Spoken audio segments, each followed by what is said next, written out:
और अमृत तत्व की उपलब्धि होती है, इसलिए कुंभ के स्नान की महिमा।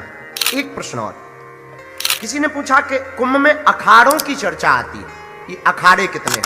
भैया अखाड़े हैं 13 अखाड़ों के साधु जाते हैं। सेबों के 7 अखाड़े हैं। एक अखाड़ा उसमें जूना अखाड़ा है, दूसरा आवाहन अखाड़ा है, तीसरा अग्नि अखाड़ा है, चौथा निरंजनी अखाड़ा है, पांचवा आनंद अखाड़ा है, छठवां निर्वाणी अखाड़ा है और 7वां अटल अखाड़ा।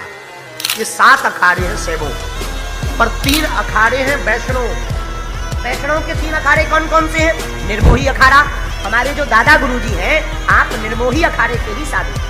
तो वैष्णव के 3 अखाड़े होते हैं, निर्मोही अखाड़ा, दिगंबर अखाड़ा और निर्वाणी अखाड़ा। 7 3 10 और 3 अखाड़े होते हैं उदासीन, बड़ा उदासीन, नया उदासीन और निर्मल अखाड़ा। और अमृत तत्व की उपलब्धि होती है, इसलिए कुंभ के स्नान की महिमा।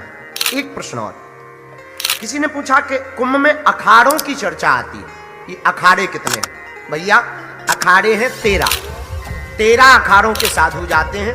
सेबों के 7 अखाड़े हैं। एक अखाड़ा उसमें जूना अखाड़ा है, दूसरा आवाहन अखाड़ा है, तीसरा अग्नि अखाड़ा है, चौथा निरंजनी अखाड़ा है, पांचवा आनंद अखाड़ा है, छठवां निर्वाणी अखाड़ा है और 7वां अटल अखाड़ा। ये 7 अखाड़े हैं सेबों पर 3 अखाड़े हैं वैष्णव के 3 अखाड़े कौन कौन से हैं? निर्मोही अखाड़ा, हमारे जो दादा गुरुजी हैं आप निर्मोही अखाड़े के ही साधु। तो वैष्णव के 3 अखाड़े होते हैं, निर्मोही अखाड़ा, दिगंबर अखाड़ा और निर्वाणी अखाड़ा।